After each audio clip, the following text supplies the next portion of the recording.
Good afternoon, everyone, and welcome to today's CryptoUK webinar, preparing for the new UK crypto regime, getting ahead on A&D and MARC. So the FCA has now published its final rules, and the authorisation application window opens on the 30th of September later this year. So for firms intending to operate under the new regime, attention is now moving from consultation responses to the practical work of preparing. So admissions and disclosures and the market abuse regime for crypto assets are clearly two areas where the final rules now give firms a real opportunity to assess what will be required of them. And this includes the decisions they'll need to make about governance, responsibility, systems, data, and day-to-day operations.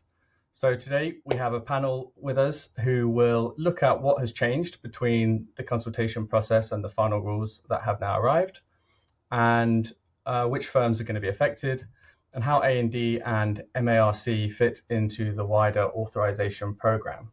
So we've brought together a team who can address legal, custody, regulation, technology perspectives, and whether you operate a trading platform or safeguard crypto assets or advise firms that do, hopefully we can leave you with a clearer view of the work that can begin now, where the difficulty and implementation challenges will be, and perhaps some further guidance and industry best practices that are being explored.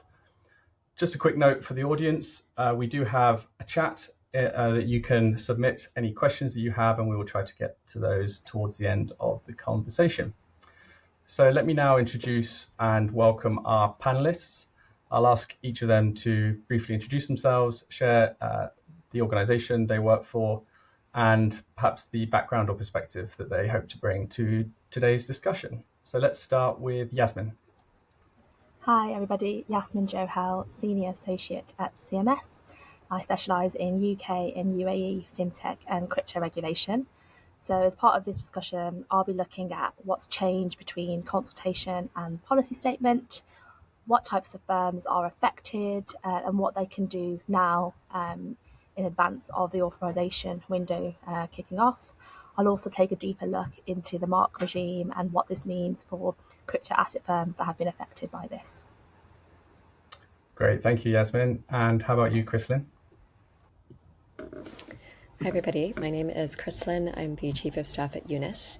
Eunice specializes in due diligence and monitoring for crypto assets, and we partner with a wide variety of firms, including custodians, exchanges, and market makers, essentially to help them onboard assets quickly and compliantly.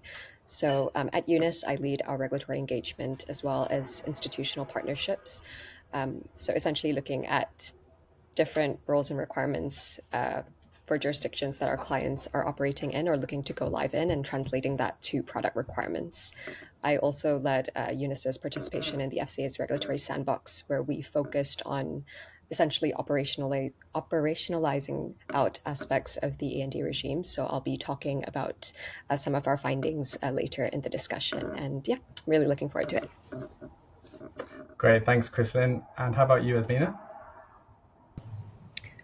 Hi everyone, so I am the Chief Legal Officer at Zodia Custody. Zodia Custody is a custodian that's head officed out of the UK, and we operate out of 7 jurisdictions globally, and our major shareholders include Standard Chartered Bank and another of our other institutional investors. I will be looking at the aspects in relation to the disclosures, any processes and procedures that you can leverage off existing due diligences that custodians currently provide, and how that transposes into QC TAPs. Thank you. Thanks, Asmina. And finally, Giles. Hello, everybody. Giles Swan. So I'm a regulatory and policy consultant. I've been involved with the Treasury and FCA in all of the working groups over the last few years that have been putting together the framework that we now see. I've also supported several firms in licensing in UK and EU. I sit as a non-executive director on various crypto firm boards as well. So I've got sort of a bit of a history as to where we've come from and why the Treasury and the FCA have ended up with the regime that we see in front of us today. Thanks for having me, Nick. Great, thanks, Giles. Okay, so let's start at the top, shall we? In practical terms, and perhaps we can pose this question to Yasmin, what are A&D and MARC intended to achieve, and which firms and activities do you expect to be affected? Yeah, it's a really good question. So the A&D and the MARC regimes are made under the designated activities regime, which essentially allows the FCA to design certain rules directly. And the whole purpose of it is to promote market integrity, improve transparency, and strengthen consumer protection in the crypto asset markets.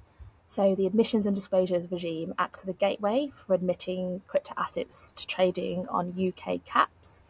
It requires due diligence, disclosure documents to be published, and essentially ensuring investors have all material information required before they invest in any UK listed crypto asset. The MARC regime kicks in once the asset has been listed, and it's modelled alongside the UK existing MAR regime, although it's slightly different. And the purpose of that is to prevent and prohibit insider dealing, unlawful disclosure, and market manipulation. Together, both regimes are designed to advance the FCA's objectives of consumer protection, market integrity, and competitive markets, whilst also supporting secondary international competitiveness and the growth objective. In terms of who is it intended to impact, well, of course, it's going to impact the exchanges where the assets are listed. That's particularly relevant for the A&D regime, as well as the A&D regime and the MARC regime. Intermediaries who also facilitate any transactions in crypto assets will need to be aware of both of these regimes and will have their own obligations to comply with. Great, thanks, Yasmin. And Chrislyn, from your perspective, how should firms distinguish between these two different categories of rules, if you like? There's this pre-admission gatekeeping task under A&D, and then there's sort of the continuing market conduct obligations and things like that imposed by MARC. Yeah, no, thanks for the question. I think you kind of answered it already, but I think there is a point at which there's like a handover interaction between these regimes, and I think Yasmin also highlighted that in her response as well. But one of the things that I think is quite interesting and quite different with the FCA's sort of disclosure regime, especially as it relates to the QCDD, that's the disclosure document or artifact in question, is that this is a point in time sort of disclosure document. The text there is not really expected to be updated once it's published, once an asset has been admitted to trading. There's some nuance there, but I'm sure we'll get into that later. So there's no sort of continuing obligation attached to that QCDD document in particular. And then everything after admission, as Yasmin already mentioned, is going to sit under MARC. So that's your inside information obligations, any surveillance sort of duties. I only wanted to highlight this because I think that's quite a departure from what we see under, for example, MiCA, where there is an obligation to keep your white paper current. Whereas in the UK, there's this split. So you have that sort of point in time snapshot at the gate. And then there's a different regime, MARC, that happens after the asset is admitted to trading. So I just wanted to point that out. Great, thanks, Chrislyn. And just to be clear on terms, so QCDD, that's a document. Perhaps you can just explain what that is for our audience. Yep, so the QCDD is the Qualifying Crypto Asset Disclosure Document. I refer to it as the MiCA white paper for the UK, but that's my shorthand. But yeah, this is essentially the disclosure artifact that will be published and stored on the FCA's, their central repository. Great, thank you. Okay, so perhaps we can dig in a little bit deeper on the admissions and disclosures part. So obviously we've been through a long consultation process over time on the topic of A&D rules. And so, Yasmin, perhaps you can just tell us what has changed between that consultation process and the final rules that we have today, and which changes will have the greatest practical effect on teams. Yep, so you'd be glad to know that the FCA has largely maintained the A&D and the MARC framework as consulted on. So hopefully you haven't got to start from scratch again if you started working through that. They have made some targeted refinements to improve operability and address feedback from stakeholders, but rather than making kind of wholesale fundamental changes. So in summary, the key changes are quite limited actually. They've introduced a digital token identifier standard across both the A&D and the MARC regimes, which means every crypto asset will need to have a unique a reference of some sort when you are labelling it. They've removed the fungibility exception, which would have allowed tokens that were fungible with other tokens to be listed without a separate QCDD. They've refined some of the exceptions to preparing a QCDD. Withdrawal rights have been strengthened, and there's been further clarity around the admission criteria, due diligence requirements, and supplementary disclosures. And the regime has now been clarified to confirm that it applies to caps that deal with retail UK customers. So broader qualified investor exemptions are unnecessary, and they've been removed. Great. And I think you mentioned a fungibility exception, is that right? Yeah. So I suppose I'm happy to go into a bit more detail. So the fungibility exception was proposed in the consultation paper, and essentially it would have allowed UK caps to emit a qualifying crypto asset to trading without preparing a separate QCDD if there was a fungible crypto asset that was already listed on the same platform, essentially near enough identical.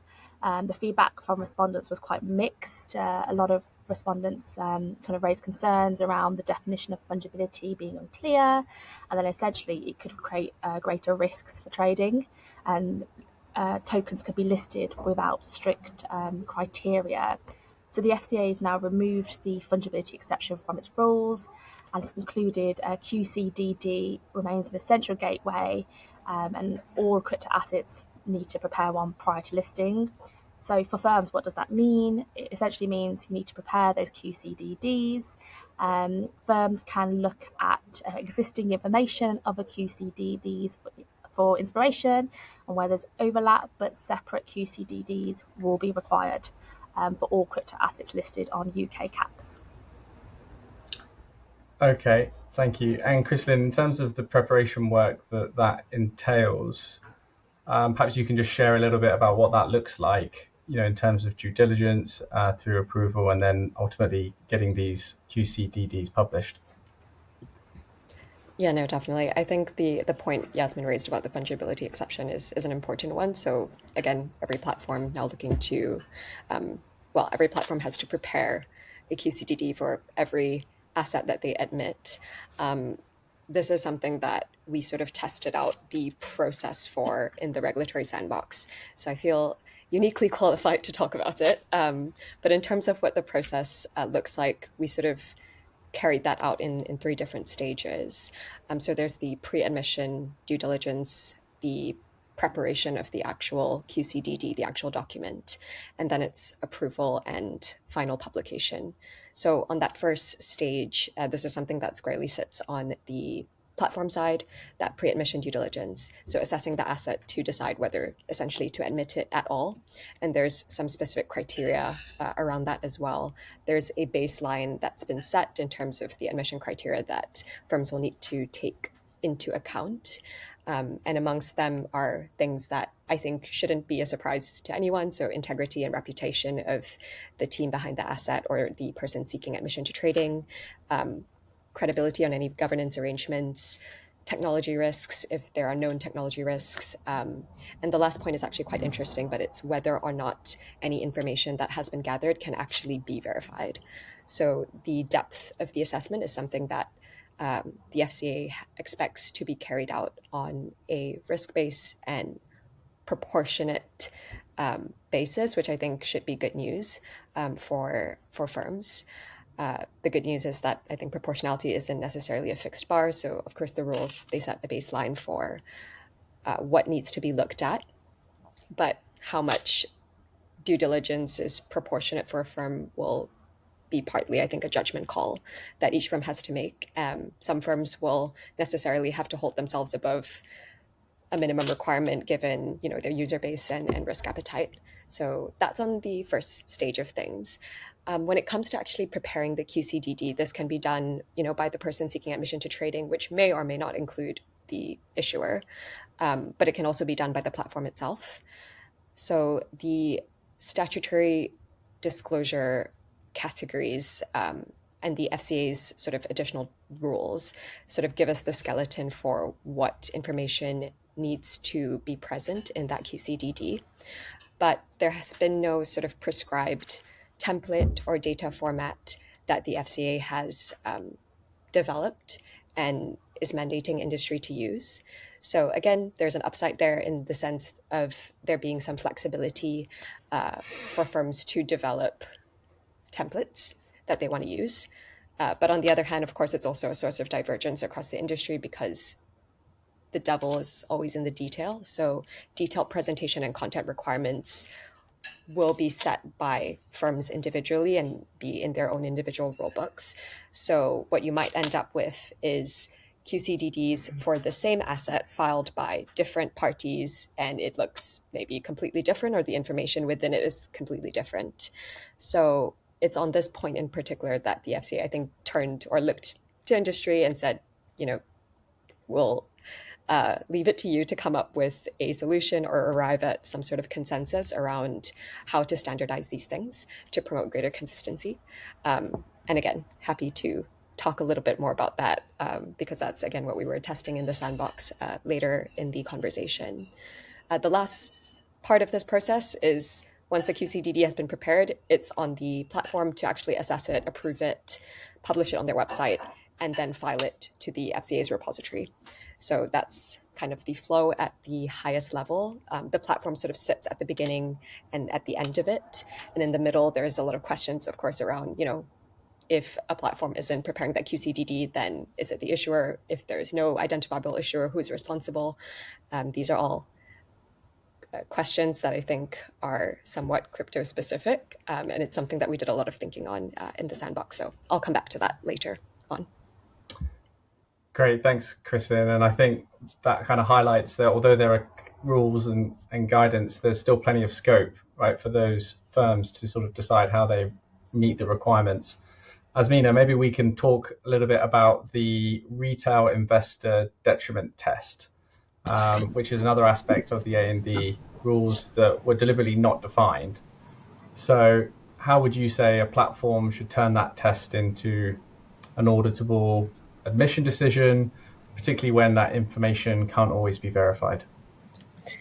Yeah, so that's really about governance and how you create a defensible process in relation to that thing. So the requirement here is for the trading platform to admit a qualifying crypto asset. It is reasonably satisfied the admission is not detrimental to the interests of the retail investors. So although, and I think Chris Lynn did a good job of setting out all the different factors that the trading platforms would have to take into consideration, what a trading platform team would have to do is they would have to further create guidance around that. So the people who are assessing the crypto asset, they understand how to make those assessments, how to make those judgments. The satisfaction requirement means that the governance around this will have to be well defined. Firms that are already regulated, so for example, if they're European firms, they will probably already have, and I know we've sort of raised our eyebrows at using MiCA as a backdrop, but what is helpful is if you do use the MiCA white paper processes and procedures, you can create a gap analysis and consider how you can use those processes in relation to your existing processes and start to drive analysis from that perspective. But of course, there is a gap that has to be considered in how you document that. The liability that the firm has in relation to the retail investor is going to be a way or a reason to drive the risk appetite of trading platforms. So the detail with which the governance process takes place and how the decisions are made and documented is going to be scrutinized by the regulator. So, and I think that could cause a gating issue for crypto assets to be listed on platforms. But those are things to be considered as part of this process. I think the key thing is that the process has to be documented and defensible. Yeah. Great, thanks, Asmina, and apologies if there was a bit of audio trouble there. Giles, you've been sat there very patiently. We've managed to get 20 minutes in without being able to offer a question to you. Yes. So perhaps you can just share some of your views. I mean, clearly, MICA and other sort of disclosure materials lots of other jurisdictions have similar arrangements, and so what sort of UK specific analysis or documentation will still be required from your point of view? Is there much overlap there that people can rely on, perhaps from MICA or elsewhere? Yeah, I think the MICA regime and the UK regime are trying to get to the same place. At the end of the day, it's about giving, I guess, investors reliable information to make an investment decision, to make a decision to buy or sell a crypto asset. But actually, they're approaching this in pretty different ways, as we've heard elements of already. And really, for me, the MICA white paper, as Mina was describing, is a kind of starting point. But there's three principal differences, I think, between the way the regimes have tackled this.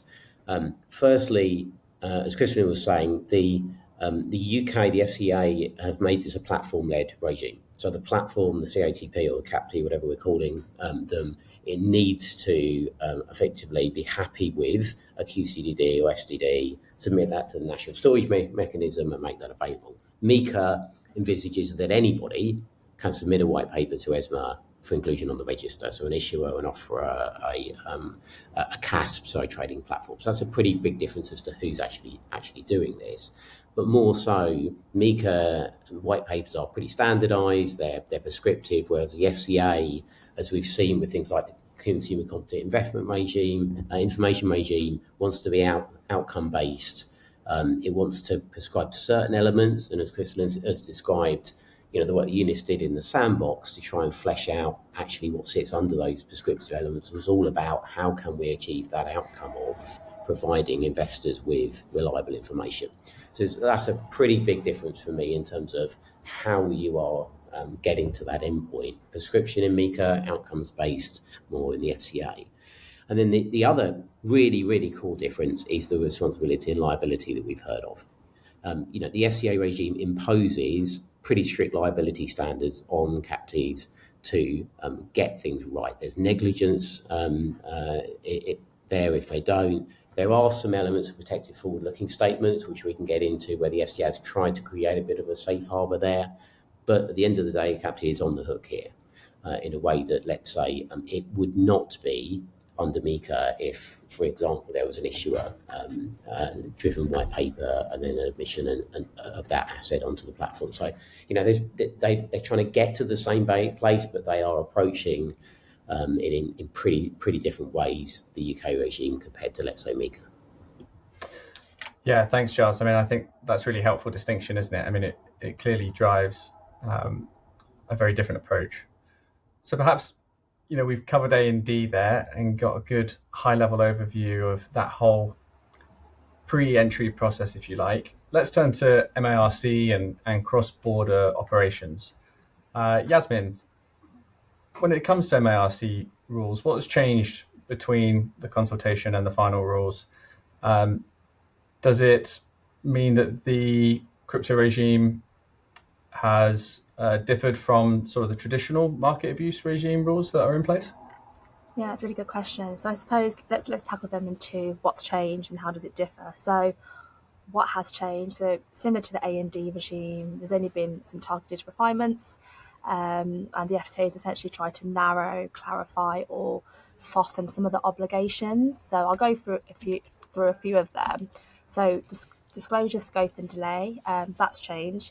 Firms do not need to disclose information they do not already hold, and protecting issuer and token security is now expressly recognised as a legitimate interest, which means information relating to that can benefit from delayed disclosure. The stablecoin example has been narrowed to focus on maintaining intended value and meeting redemption requests. The explicit requirement to actively disseminate inside information through channels such as social media has been dropped, although there is still some requirements to disseminate information. Legitimate reasons And coin burning, that's been clarified. So the standalone legitimate reason LMP has been removed, and coin burning now covers automatic or non-discretionary, where the mechanism is publicly disclosed. FCA notifications, so the scope of the activity triggering FCA notifications has been widened, which essentially means firms may need to do a Principle 11 notification where there is serious or repeated market abuse on the platform. On-chain monitoring has also changed. Large caps are no longer required to monitor the entire chain, only the wallets that are linked to the platform, which was quite a contentious proposal at the CP time. And the scope of insider lists have also changed. The requirement to record wallet addresses on insider list has been removed, and it's been replaced with essentially recording those lists on firms' systems. And then if you look at how this differs to the traditional MAR regime, I suppose the key point is that the FCA is not going to be performing that central market oversight role like they do in the TradFi space. Market abuse is going to be monitored by the platforms and the intermediaries rather than the FCA. The FCA still obviously requires those notifications, but they're not going to be policing it in the same way they do for the TradFi regime. So what does that mean for firms? So from crypto asset intermediaries are going to be directed to UK caps rather than to the FCA. In the TradFi regime, you submit stores directly to the FCA. That's a big difference. Cross-platform information sharing about suspected abuse between participants will also now need to go to the caps rather than to the FCA. And in short, the FCA is not creating that central role for verifying and disseminating inside information. In short, it's all going to be industry and platform-led, which is a significant difference to the TradFi market. Thanks, Yasmin. Yeah, there's a lot there, and clearly a very different approach. Chrislyn, the cross-platform information sharing is perhaps one of MARC's most novel requirements. Why is it difficult in practice? And what kind of neutral coordination mechanisms could make it workable? Yeah, I mean, I think Yasmin sort of covered that really, really well, like how it's really different from the MAR regime. But I do want to talk a little bit about why it's difficult as well. It's ultimately, I think, a coordination issue, but also if you think about who is being required to share information with each other, essentially the FCA is looking at industry and saying, we know that, in some respects you are competitors, but for this, we're going to need you to find a way to work together. And the FCA has very deliberately left that coordination piece and what the coordination mechanism should look like to industry. So this is something that we've been having a lot of conversation with industry about, and it's something that we've been thinking about. So what does the mechanism actually need to do? We've been building an initiative on this called Share, and essentially it's a high-risk alert exchange, which is a neutral layer that sort of structures routes and helps qualified crypto asset trading platforms actually evidence that information and decision-making that they've had to do. So while on the detection and the judgment side, that stays very much with firms and with whatever surveillance tools they may choose to use. What Share is going to be the channel to actually hold that record. And I think this also, from a coordination perspective, is something that we've heard the challenges about. So rather than firms having to establish sort of bilateral relationships and negotiate those things with each other on a repeated basis, having sort of one neutral operator act as that layer takes away some of that coordination burden. So that's something that Eunice is actively working on. I will say that we're still very much in the early stages of this initiative with some of our founding cohort members. But we have taken the model to the FCA to get their read on the shape of it. And it's something that we think is very promising. So there are lots of interesting problems still that I think we haven't quite settled. But if anyone has any sort of questions on this, I think that's the conversation that we're trying to have. We're trying to elicit what are the difficulties so that we can work on that coordination problem together. So yeah, that's my 2 cents on that. Yeah, thanks, Chrislyn. And I suppose that obligation for firms to essentially monitor themselves rather than rely on the FCA to do that work makes that kind of collaboration all the more important, doesn't it? Absolutely. Yeah. Giles, how about from your perspective? Is there anything else you'd like to add on the MARC rules? Perhaps anything around trading or surveillance or information sharing obligations? Well, there's many elements of MARC that'll be familiar to anybody working in TradFi and from a MiFID perspective as well. So all the usual sort of inside information handling and suspicious transaction reporting, etc. I think there's a couple of pretty unique elements here though at play from a crypto market perspective. Firstly, the kind of inherent nature of the crypto market being global means many times maybe you'll only have one leg of a trade in the UK. So by definition, you're only going to see kind of half the picture there, which in itself may create some challenges.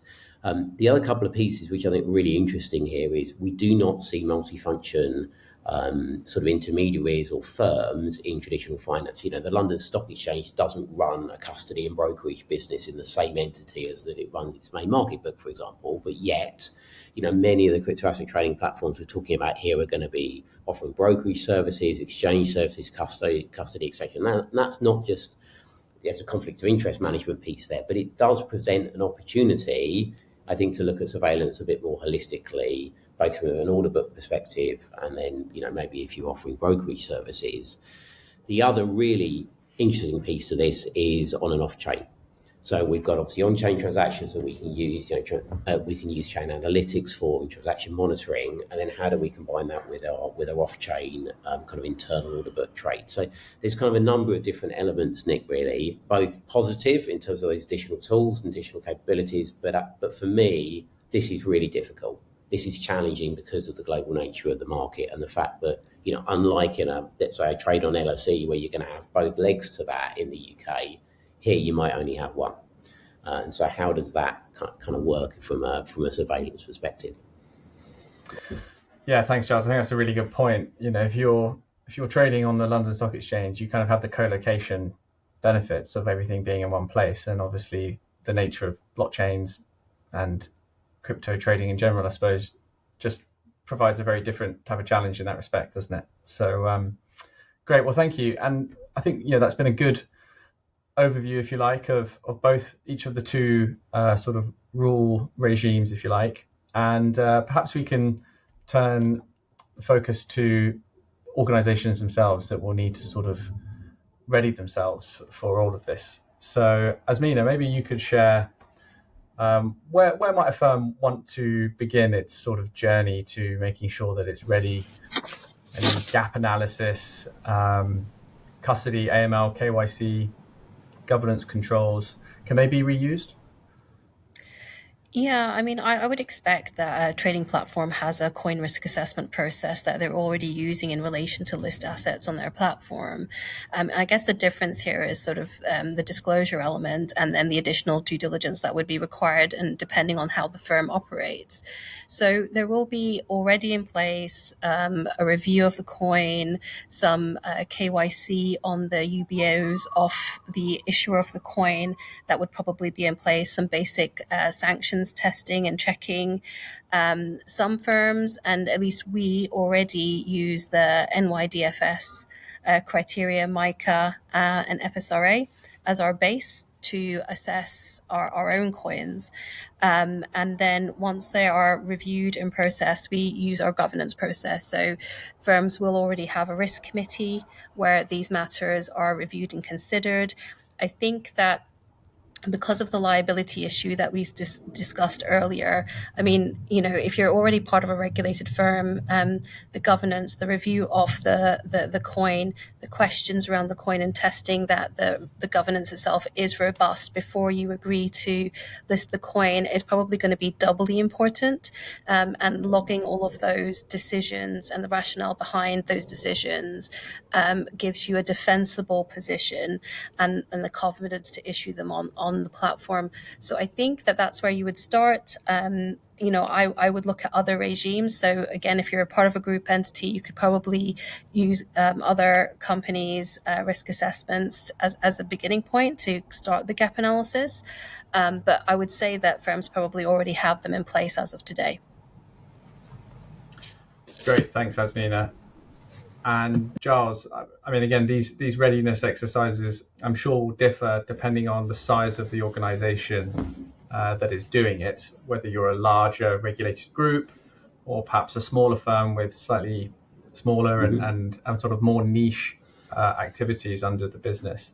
So how would firms of those different characteristics perhaps change the way they think about it in terms of serving the UK market? Yeah, thanks, Nick. And I think this is a size question for sure, but actually an activity question as well. So if we look at the big crypto asset trading platforms, they're carved out specifically on this regime and loaded up with lots of additional obligations, as you kind of expect. I mean, they're being made the gatekeepers, really the core infrastructure providers of this new regime. So for them, this is a pretty wholesale exercise. This is going to be very significant from a tech build and obviously from a governance risk and controls build for sure. And all of those firms, I know because I talked to all of them, are very actively engaged in that process, as you would expect with just months to go before it actually comes in and they need to apply. For smaller firms, mid-sized, smaller firms that may be just doing brokerage, so intermediaries in UK regime language, for them it's a bit more specific in terms of what they're going to need to do. The market surveillance piece is going to be built into the transaction monitoring side of things. They're going to already be using some chain analytics, etc. At the moment. Many of those firms might be operating under MLRs at the moment or FinProm, so they'll be very familiar with the DD side of things. So for them, it's a bit more kind of specific, and actually some of the other parts of the regime are probably going to be more bigger considerations than this. Those firms, I think, are certainly engaged in preparation. I suspect there's quite a few of those that have focused on the other elements of the regime, conduct of business requirements, etc., and are probably getting to A&D and MARC now. Right. And so they're probably slightly less further advanced on this specific kind of piece of the regime. They'll be looking at who to use, as a vendor, for example, for DD, how they're going to engage with the market surveillance, information sharing requirements, things like that. So a range of preparedness on this specific part of the regime, depending on size and activity. Yeah, thanks, Giles. I think that's a good point, isn't it? I'm sure this is going to be the case with many aspects of the regime. You're just going to see vastly differing degrees of preparedness in different parts of the regime. Chrislyn, in terms of then how firms are preparing, from your point of view, are there any other aspects that they might want to think about in terms of preparing for these two regimes, whether it's data or internal systems, third-party technology, stuff like that?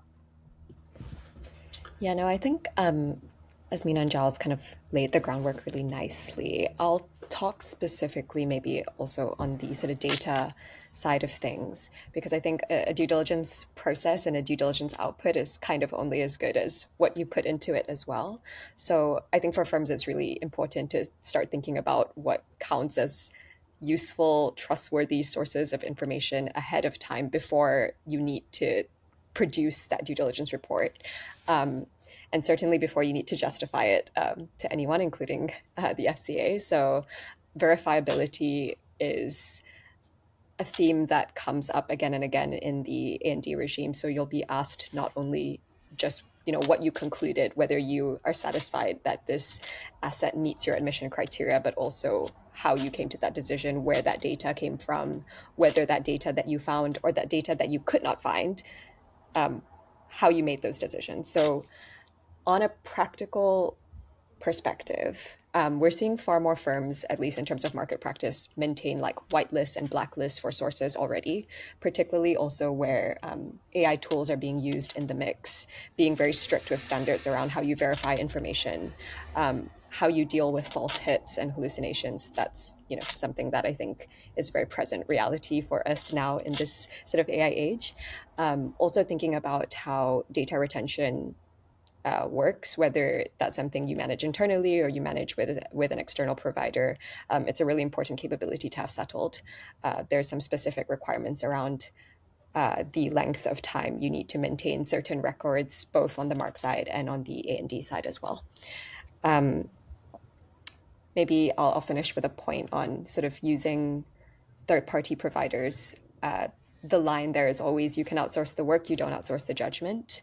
So questions that I'd be thinking about for vendors, including us, are less features about the tools and what we can provide, and more, as Mina already talked about this, whether governance can be sort of, whether it works with your governance. So can the work being produced by those third-party providers work to a firm's individual standards rather than them imposing their standards on you? Can your own criteria drive those outcomes? Because I think those are things that will become very important. So that's my view on that.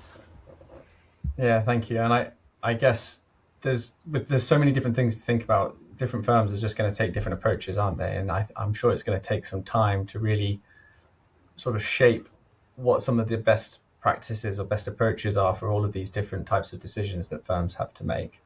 So look, I think you really all sort of fleshed out some really useful information there. Yasmin, perhaps returning back to, I suppose, the dependence on the FCA as the regulator as they set the rules of the road here.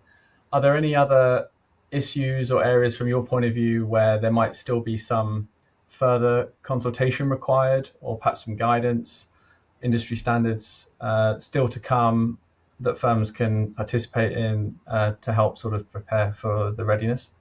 Yeah, no, I think that's a really good question. So the FCA has committed to publishing a consultation in September, which is going to look at potential deferral arrangements. So I think the key one for this group is deferring the requirements to have a QCDD to admit an asset to trading by 6 months. So rather having that requirement in October next year, the FCA is potentially going to propose having a 6-month period to allow that breathing room. There's also going to be a potential consultation on execution policy consent and execution venue requirements, and extending that by 3 months. And I think these two policy statements will be quite helpful in terms of readiness and preparation, especially given the volume of assets that are now going to be listed, as due to the fact that the fundability exception has now been removed and some of the exemptions have been refined. So I think firms who are going to be affected by this should really participate in those consultations and ensure that these deferral arrangements are in place to help in terms of preparation. And then in terms of industry standard, I mean, the stuff that UNIS is doing is brilliant in the Sandbox, and I think we can probably learn from that and look at potentially developing a kind of an industry standard QCDD. I know there are templates under MiCA, but we don't have the benefit of that in the UK. So CryptoUK, UNIS, other working groups having kind of a baseline to work from, which firms can use in terms of QCDDs and admission documents, will be helpful, so there is consistency across the industry. Great, thanks, Yasmin. So yeah, maybe that would be a good time to turn to the Sandbox. Chrislyn, obviously you have first-hand experience working in that environment. What are some of the learnings that you can share? Obviously, Yasmin mentioned QCDDs. Yeah, no, thanks, Yasmin. Teed it up really nicely for me to talk about this. I am very excited to talk about this because it was 9 months that we were in the Sandbox, and it was a lot of hard work. So over the last 9 months, we ran a working group with 3 global exchanges to essentially test whether a standardized disclosure document could be made to work. So we ran that process in 2 halves. The first was a standard setting phase, and in particular, we were looking at a couple of quite difficult questions around, for example, issuerless assets. If an asset has to be admitted by a third party, what are some of the information standards or liability standards that we could collectively agree on in those instances? Also, just in general, coming up with a template so that we can standardize information across assets and apply proportionality in a structured way. So that was something that ran in the first half of the process. And then the second half was the actual testing. So we produced a real QCDD, and we left the sandbox with sort of a live worked example on a live asset with real information in it. And I think it revealed a couple of things. I think most importantly that, we can see the beginnings of convergence on a real sort of workable standard. So all three participating exchanges reviewed the template, endorsed its design, and now we have this sort of baseline template that we can work with that can be further supplemented by firm-specific disclosures if those need to be applied on top. The other thing that we learned is, it's a point that I brought up a bit earlier on the data side. So the difficulty isn't necessarily with drafting a disclosure document. There are experts in the room who can tell you kind of with detail how to do that, but it's the information sourcing. So again, the hard question, never about how to phrase something. It's actually what evidence can be established. And in crypto, that's a particularly fraught discussion for many of the reasons the other panelists have already brought up, whether that's the sort of structure of the market, the fact that we can have such things as issuerless assets or pseudonymously issued assets. So that's something that we spent a lot of time thinking about. And the sort of conclusion that we landed on was with a tiered sort of model. So the depth of disclosure and who's responsible for it will scale depending on whether there is an identifiable issuer that can whether there is an identifiable issuer and what sort of information can reasonably be obtained. So for the hardest sort of cases, those would be issuerless assets. The platform can then step in as the responsible person and on a commercially reasonable efforts basis, make appropriate inquiries, be transparent about what it could and verify, and evidence that through attestations or documented assessments. I think these are things that would be already familiar to a lot of firms. I think Asmina already touched upon this from a governance perspective anyway, so this shouldn't be overly unfamiliar. But yeah, that's kind of what we spent a lot of time thinking about in the sandbox. And at the end of it, we have a template that is ready to be used. We're developing it very much as a shared foundation for industry. So it's not just, for the people in the sandbox, it's for everyone. So we're very happy to share that and take the conversation forward. I'm sure that would be really useful, Chrislyn. And I think just the example you used about having to distinguish between types of assets that have no clear identifiable issuer just sort of highlights the much broader range of different types of assets that we have to deal with in this environment. So thank you for that. Giles, are there any other perhaps implementation exercises from your perspective outside of QCDDs? Anything that firms should be doing now to sort of prepare themselves or expose the gaps that they need to address before the authorization process begins? Sure, thanks, Nick. Yeah, I think on A&D, a lot of the firms that will be caught by this regime are global groups. They're going to have a global listing process. So, the sort of question there about how you incorporate the UK into that. Do you run a separate UK process? Did your global listing committee just, consider the additional requirements that are going to be needed for the UK A&D piece? So that's a sort of governance question. A lot of firms will be doing DD on asset DD under FinProms, given the non-habit guidance at the moment. Like, do you need to enhance that? The answer is yes, by the way, to actually meet this for the A&D. White paper process, you might have a MiCA process at the moment. You're going to need to adapt that. You're going to do that internally. You're going to hire a provider, an external provider like Unis, for example, to do QCDDs and SDD production. So these kind of, these are kind of mechanical elements, really depending on whether you're in the UK at the moment, you're operating under MLRs at the moment, that will vary. I think on the MARC side, certainly if you're a new firm to the UK, it's a full build. If you're an MLR firm going to Part 4A, then that's probably an uplift. The FCA certainly will have asked you about market surveillance, of course, as part of the MLR Act process, but this is a little bit different there. There are MiCA market surveillance requirements here. If you're in the EU as MiCA CASP at the moment, you'll have done some of this. But I just want to kind of really pull out here that MiCA's pretty high level.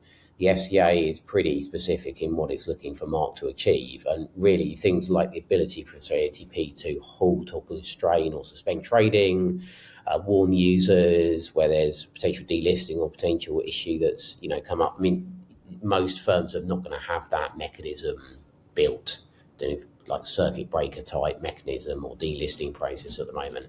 So that's a whole build, I would say, for most firms, compare even those under MLR. But anyone that's done MiCA will have got a bit of that, but I think the FCA is looking for a lot more than MiCA is requiring in that space. So just a few kind of headline thoughts, lots of things I've missed, I'm sure. Yeah, thanks. And I guess that really points out that even if you're already a well-established firm with MLR in the UK, that still means that doesn't mean that there's not plenty to do just to get ready for this. Asmina, perhaps you could share a little bit from Zodia Custody's perspective. Are there any other key points you'd make in this area? I think I would probably just highlight, look at what you have in place. I think, from a legal perspective, I would be concerned about the liability aspect of things. So my focus would be really on how do I ensure that I'm comfortable with the decision-making process, is my which level of management need to be involved in the decision-making process here? How well do they need to be educated on the process? And so is it a risk committee? Do we need to brief the board on it? Because from a liability perspective, there is a difference here that they need to consider. So those are the things that I think would be on my front of mind to ensure that we include that in the process from a governance perspective. Thanks, Asmina. Well, thank you all of you. I think that's just been a really interesting run around the houses on both A&D and MARC. Perhaps we could just finish with a comment from each of you in terms of what would be one practical takeaway or final piece of advice you would have that firms should be doing to prioritise and get themselves ready for the authorisation regime. Maybe we can start with Yasmin.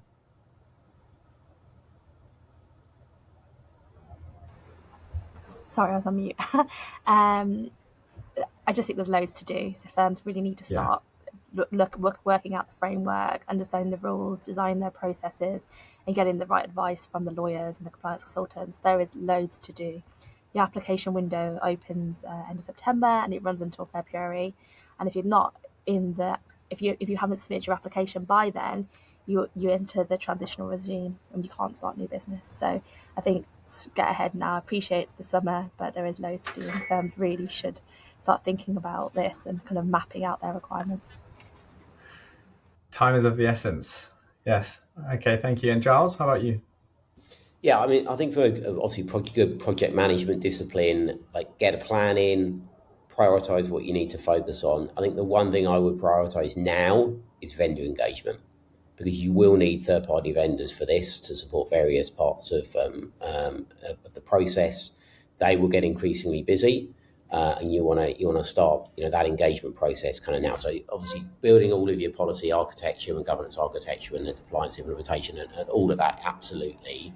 But I think that third-party piece, I'm expecting the FCA to say, okay, so you kind of doing chain analytics, like, who are you using for that? Have you signed the contract? Have you got that bill? Who are you doing asset DD with?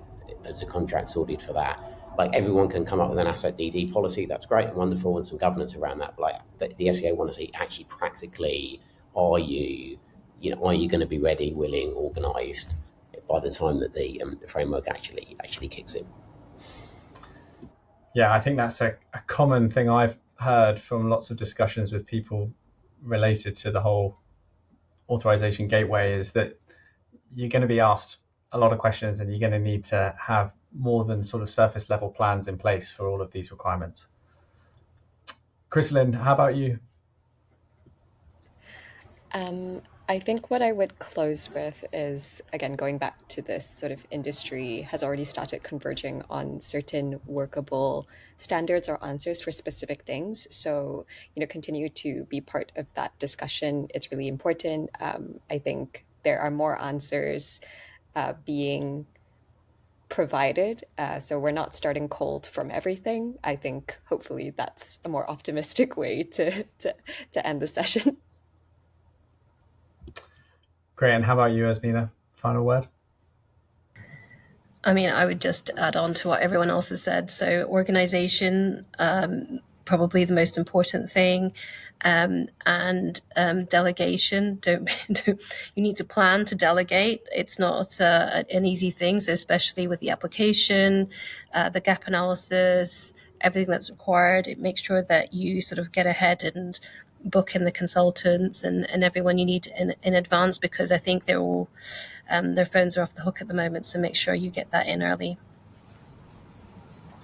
Thank you, Asmina. Well, look, thank you. I think this has been a really fantastic conversation. It's been a real privilege to listen to each of you share some really helpful insights about everything that's going to happen going forward, both with A&D and MARC. I hope it's been a insightful and enjoyable conversation for the audience. Perhaps very briefly, we can just finish. If any of you would like to share your contact details, where people can find out more about you or reach out to you, why don't you go first, Chrysalin? Yeah, absolutely. We are on LinkedIn at Eunice AI, as well as you can visit our website, www.eunice.ai. So yeah, please feel free to reach out. And Charles? Yeah, I'm on LinkedIn as well. You can contact me with my very imaginatively named swanfs.com email. So Giles at swanfs.com. Don't all email at once. I will come back to you in due course. Thanks. Excellent. And Yasmin? Yeah, so I'm on LinkedIn as well, Yasmin Johal. I would give you my email address, but it's very long. So if you contact me on LinkedIn, happy to share further details there. And Asmina? Yeah, I'm on LinkedIn as well. So our website is www.zodia.io. So feel free to drop any questions in there as well. Thank you. Great. Well, thank you, everyone. Just one final point from me. Some of you may have seen that in the last week or so, the Crypto and Digital Assets, APPG, which is the all-party parliamentary group, has launched a parliamentary inquiry into access to banking services for the UK crypto and digital assets sector. And CryptoUK is, as a secretariat for the APPG, is helping to drive this inquiry. And what we really hope is that we can gather as much meaningful insight from the public and from companies, businesses, individuals who perhaps not only have been affected by access to banking services in the UK, but perhaps serve those kind of companies or have experience or references from other jurisdictions that may be useful as we try to address this challenge that the industry is facing. So you'll be able to see, hopefully on the screen, that we have that inquiry running. You can submit your responses until the 31st of August to share any insights or contributions that you would like to make to that. So we would really appreciate any responses that you are able to provide. Thank you very much. I'm Nick Brooks.